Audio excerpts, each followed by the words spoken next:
A anquiloglossia, conhecida como língua presa, é uma condição que pode impactar alguns aspectos, especialmente da vida das crianças.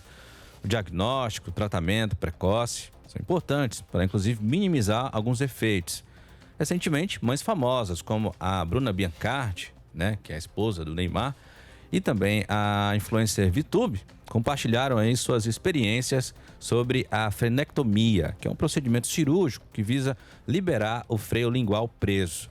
E sobre esse assunto, a gente vai conversar a partir de agora com a fonoaudióloga Sandra Campos, que está aqui na nossa bancada. Sandra, bom dia, seja bem-vinda aqui ao Conexão Verdinha. Tudo bem? Que prazer, né, estar aqui para falar desse assunto, que é um pouco polêmico, né, mas que é super importante para a gente esclarecer aqui algumas dúvidas, né, das pessoas. Sandra, a partir de que momento é importante você já observar a questão das crianças, né, dessa situação da língua um pouco mais presa? A partir de que idade já, inclusive, é possível observar isso na criança?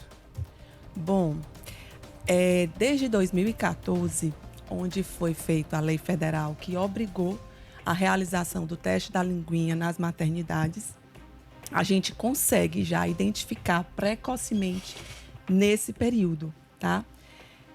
Porque a gente pode antecipar, né, muitas dificuldades que essa criança que antes, lá na fala, que ela ia apresentar dificuldade e que ia ter o diagnóstico.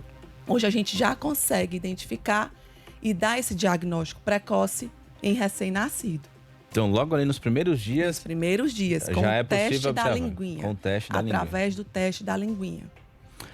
Sandra, e aí a gente pode imaginar quais são os problemas que eventualmente essa criança pode ter. Você falou da questão da fala, mas existem também outras situações que isso pode implicar para a vida da criança? A língua presa, né, popularmente falada, assim, né, para ser mais claro, ela pode impactar em todo o desenvolvimento da criança e do adulto, né, quando isso passa desapercebido. Mas, inicialmente, a gente se preocupa com o período da amamentação. Hoje as mulheres têm buscado amamentar mais, né? E por conta disso, as dificuldades de amamentação estão mais visíveis. E nós, como profissionais da saúde que atuamos desde esse início, a gente consegue identificar, tá? Depois da amamentação, a gente pode encontrar dificuldades no momento da introdução alimentar, quando essa criança não consegue aceitar o alimento, mastigar, deglutir, os engasgos que podem acontecer. Então, são sinais clínicos de que tem algo que está acontecendo que não está bem, não está funcionando bem. Lá na frente, a gente pode, no período de aquisição da fala, que se encerra mais ou menos em torno de 4 anos e meio, 5 anos, que essa criança não adquiriu alguns sons, que é o R vibrante, principalmente, né? O R vibrante e o L nos encontros. Por exemplo, arara, prato, placa, que precisa de uma ativação, de uma mobilidade melhor na língua, essa criança não consegue realizar. E aí, vai para a fono para fazer a avaliação, né? E aí, às vezes, é a língua presa, sim. Existe alguma pré-condição que faz com que a pessoa venha a ter esse problema, nasça com essa condição da língua presa, Sandra? É uma condição congênita, mas tem a hereditariedade. Sim. E tem uma incidência maior nos homens, né? Nos homens? Nos homens. Tem uma incidência maior. É algo interessante, né? Saber disso. E uma vez que isso acaba sendo diagnosticado, observado pelos pais, num período mais tardio, né? Passa pela questão do exame, como você mencionou, de 2014 para cá. Então, muita gente, antes disso, acabava essa identificação ocorrendo um pouco mais tarde, né, Sandra? Isso. E aí, qual o tipo de tratamento que se inicia? O acompanhamento, claro, com o fonoaudiólogo é essencial, né? Isso.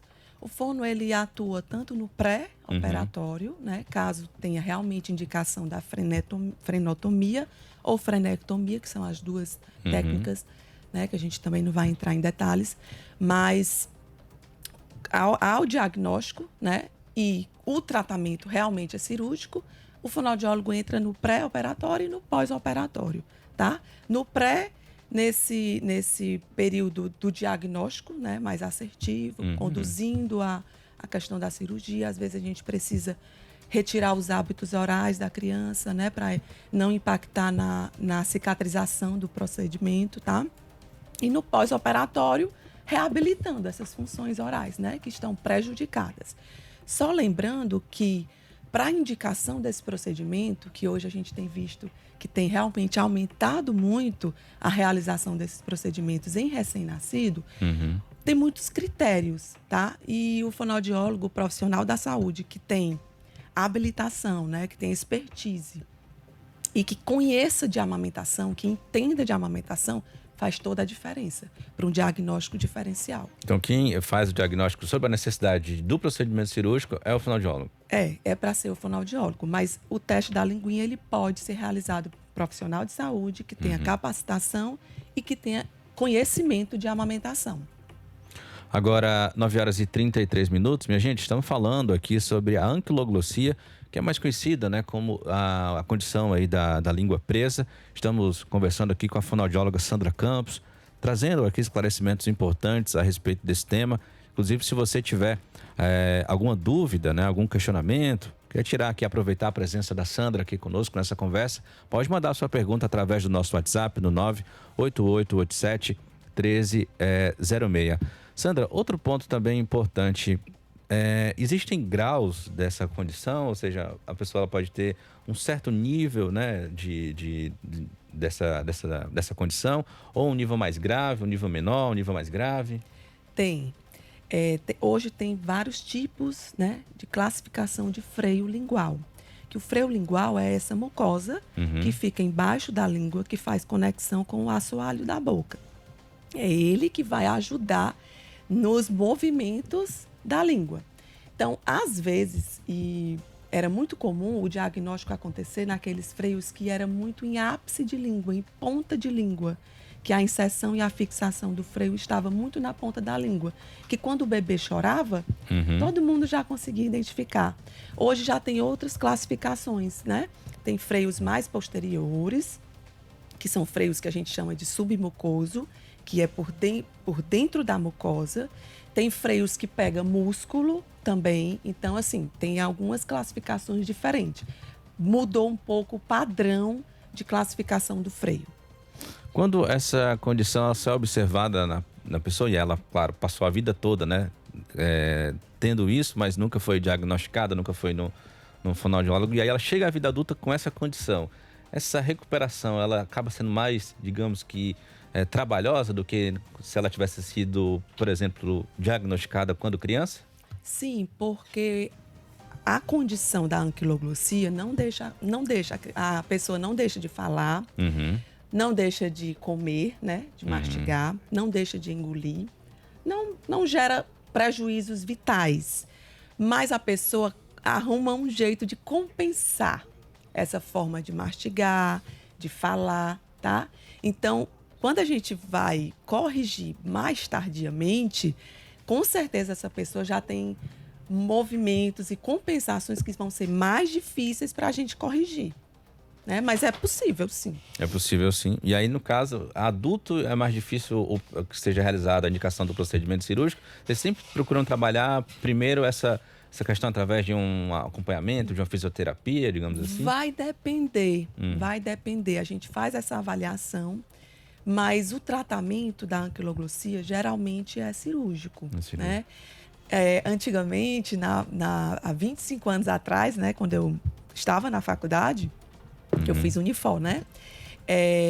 Lá eles falavam de exercícios para alongar o freio. Hoje a gente já sabe que o freio não é músculo, é mucosa. Então não tem como alongar, certo? Então a medicina, né, graças a Deus, vai aí evoluindo. Tem muitos estudos saindo sobre esse assunto.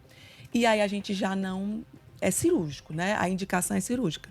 Agora, a cirurgia é indicada se tiver impacto funcional. A gente não indica somente pela anatomia, certo? Essa condição entre a cirurgia, a escolha da cirurgia, para apenas o acompanhamento através de exercícios, né, que vocês fazem. A gente, por exemplo, eu tô falando isso porque estava me vindo aqui à mente, né? Algumas pessoas que a gente conhece, até do meu público, né? Que tem ali, a gente observa que tem uma certa... pessoal da comunicação. Da comunicação tem cantores mesmo. Acho que o Luiz Carlos, né? Do Raça Negra, bem conhecido justamente por essa característica, né? De cantar dele. Cazuza também tinha, né? O Romário. São algumas pessoas que devem ter, né? Esse tipo... Tem essa condição, mas que... lidaram com ela a vida toda, isso, né? E mesmo assim não realizaram nenhum tipo de procedimento cirúrgico. Acho que é apenas a questão dos exercícios, né? Para tentar melhorar, né? Talvez, né? Ou então eles se acostumaram, né? Ignoraram. Aquilo ali talvez da condição deles mesmo e acostumaram, né? E nunca procuraram. Com o processo, nunca procuraram. E tem, né? Mas o ideal, minha gente, é sempre isso, tá? Sempre você procurar realmente um profissional, né? Agora que a gente tem essa possibilidade, como bem explicou aqui a Sandra, desse teste, né? Que é feito nas maternidades logo que a criança é concebida, né? Vem ao mundo. Então, você pode fazer esse acompanhamento e aí vale o reforço, né? Sempre procurar essa análise, esse atendimento com especialista o mais cedo possível, né, Sandra? Sim, com certeza. E sempre procurando profissionais realmente que estão dentro do mercado, né? Que estão se atualizando, que conhecem de amamentação. A cirurgia, ela não é uma cirurgia de urgência, não precisa ter pressa, né? Lógico que dentro de uma condição de sinais clínicos que essa mãe esteja passando, lógico que geralmente na amamentação, né? Os sinais mais claros é a dor, né? A mãe sente muita dor. As fissuras mamárias recorrentes. É um bebê que pode não ganhar peso, tá? É um bebê que faz barulhinhos na hora da sucção, né? É uma sucção ineficaz. Então, esses sinais, lógico que não são indicativos só para a língua presa. É por isso que é importante o profissional que tenha expertise, porque ele pode confundir também com outras dificuldades de amamentação, tá? E é isso a polêmica no Brasil e no mundo, é que as pessoas às vezes estão indicando procedimentos que às vezes não era necessário. Então, é uma cirurgia considerada tranquila, né? Mas é uma cirurgia. E toda cirurgia tem riscos, ainda mais num bebê que a gente não tem história, né, pregressa do bebê. Então, é uma indicação que é muito numa equipe multidisciplinar, fono, odonto, pediatra, que são os profissionais que fazem a frenotomia, que é importante a gente falar, né? A cirurgia não é feita pelo fonoaudiólogo, tá? Sim. É pelo otorrino ou pelo odonto pediatra, um cirurgião, tá bom? E tem técnicas, né, cirúrgicas, tem técnica a laser, que é a mais moderna, tá? Que melhora a questão do sangramento, não vem muito sangramento. Tem a outra técnica também na tesoura cirúrgica que, assim, na verdade não existe a melhor técnica, existe o profissional que tem mais expertise em fazer o procedimento, tá certo? Então, como é importante essa unidade com a equipe multidisciplinar para indicar o procedimento ou não. Sandra, tem duas perguntas aqui de ouvintes. Uma é o Pedro Eugênio, está perguntando se adultos podem realizar o procedimento. A Sandra até já explicou aqui para a gente que tudo, é claro, passa inicialmente pela avaliação do fonoaudiólogo, como ela até está explicando aqui para a gente, e aí, a depender do caso, se for o caso, o fonoaudiólogo vai recomendar, então, né, o procedimento cirúrgico, tá, Pedro, não é isso? Isso mesmo. E temos aqui também o Jorge da Messejana dizendo o seguinte: meu sobrinho tem atraso na fala. Noto que algumas palavras ele não pronuncia corretamente. Isso pode ser um indicativo de língua presa? Atraso na fala não está ligado à língua presa. O que está ligado à língua presa é a articulação de alguns sons, que é principalmente o R vibrante e o L, né? Isolado ou nos encontros, que aí a gente teria que saber qual a idade da criança, porque existe o período de aquisição desses sons. 4 anos e meio. Aí a gente teria que esperar, né? Ou então avaliar antes, né? Para saber se ele tem a língua presa ou não. Porque outros fonemas não estão associados à questão da língua presa, tá? E aí, Jorge, vale o mesmo recado para você, tá? O ideal é que você procure, né, um profissional adequado para que o seu sobrinho, né, ou recomende isso aos pais responsáveis para que ele tenha o devido acompanhamento em relação a isso. Tem outra mensagem aqui de ouvinte, Sandra. A minha filha nasceu com língua presa no hospital que ela nasceu, fez o teste e não detectou. Devido a isso, ela não mamou, teve dificuldade para comer outros alimentos e, por fim, falar. Fui descobrir isso quando ela já tinha 3 anos, nessa condição dela, quando levei para um profissional, fonoaudiólogo, quando a minha mãe, que não tem conhecimento sobre isso, achou, né, detectou isso através de alguns comportamentos, ou imaginou que poderia ser isso, né? Depois, descobrimos que o pai da minha filha tem e meu bebê já nasceu. Então, fico alerta aí para as mães de primeira viagem. Ela não deixou a identificação, né, Alinha? Mas é esse o recado, então, da ouvinte, né? A Cíntia, né? Pode acontecer, Sandra, no teste não identificar e posteriormente ser descoberto? Pode, porque o teste da maternidade, que é a triagem, né, que faz neonatal, ela vai avaliar somente a anatomia. Posteriormente, a gente teria que avaliar a funcionalidade.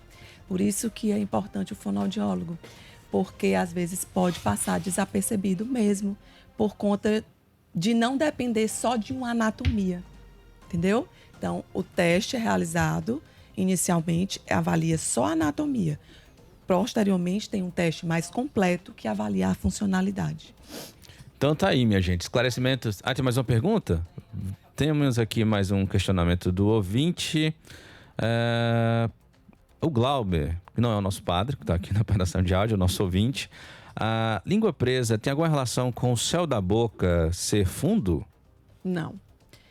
Como eu falei, é uma condição congênita, embrionária, que na hora de fazer a ruptura da língua, né, do freio da língua, não aconteceu. Ela se manteve presa, ela se manteve unida ao assoalho da boca. Então, não tem muita relação com... Essa questão do céu da boca ser fundo não. do palato é outra coisa. É embaixo, né, da língua. Então tá aí, Glauber, tá? Esclarecido, então, a sua pergunta. Sandra, muito obrigado, tá? Pela sua participação aqui conosco, pelo papo. Tenho certeza que os nossos ouvintes, ao fim do papo aqui, vão estar muito mais informados a respeito desse tema. Eu que agradeço, viu, o convite, e vamos falar, sim, desse assunto, porque é um assunto bem importante, né? E espero ter esclarecido, né, as dúvidas aí com tranquilidade. Com certeza. Muito obrigado e até uma próxima oportunidade. Bom dia para você. Obrigada.